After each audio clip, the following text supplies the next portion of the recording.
नमस्कार मित्रांनो, government schemes आणि नवीन अपडेटमध्ये आपल्या सर्वांचे स्वागत आहे. मित्रांनो, मुख्यमंत्री वयश्री योजना शासनाने काढलेली आहे. आपण सुद्धा त्यावरती काही व्हिडिओ बनवलेला होता.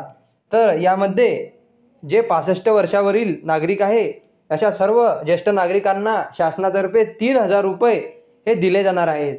तर या 3,000 रुपये शासनाने त्यांना दिलेले आहेत. परंतु बऱ्याच लोकांना हा प्रश्न पडला आहे की याचा फॉर्म आम्ही कुठे भरायचा.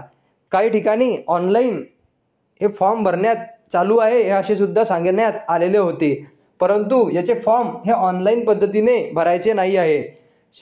जे कोणी ज्येष्ठ नागरिक असेल त्यांना हा फॉर्म ऑफलाईन या पद्धतीने भरून त्यांना समाज कल्याण ऑफिसमध्ये हा फॉर्म सबमिट करायचा आहे. तुम्ही जिल्ह्याच्या ठिकाणी जे काही समाज कल्याण कार्यालय आहे त्या ठिकाणी जाऊन हा फॉर्म सबमिट करायचा आहे. तुम्हाला हा फॉर्म मुख्यमंत्री वयश्री योजनेचा फॉर्म जो काही आहे तो आपल्या व्हिडिओच्या डिस्क्रिप्शनमध्ये दिलेला आहे. तो फॉर्म तुम्ही भरून जिल्ह्याच्या समाज कल्याण कार्यालयामध्ये जाऊन तुम्हाला हा सबमिट करायचा आहे. यामध्ये तुम्ही काही डॉक्युमेंट तुम्हाला जोडायचे आहे. तर आपण डॉक्युमेंट कोणते जोडायचे ते आपल्या व्हिडिओमध्ये सांगितलेले आहे.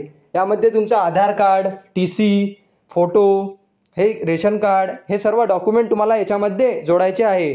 तुमचं इन्कम सर्टिफिकेट हे डॉक्युमेंट तुम्ही जोडल्यानंतर तुमच्या कार्यालयामध्ये हा फॉर्म समाज कल्याण कार्यालयामध्ये सबमिट करायचा आहे. तुम्ही तिथे सबमिट केल्यानंतर मित्रांनो, जे कोणी ज्येष्ठ नागरिक आहे त्यांना शासनातर्फे 3,000 रुपये हे देण्यात येणार आहे.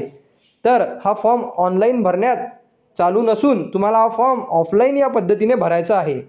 अशा पद्धतीने तुम्ही मुख्यमंत्री वयश्री योजनेचा लाभ हा सहजरित्या घेऊ शकता.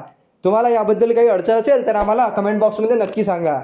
आणि व्हिडिओ आवडला असेल तर आपल्या व्हिडिओला लाईक आणि सबस्क्राईब करायला विसरू नका. धन्यवाद.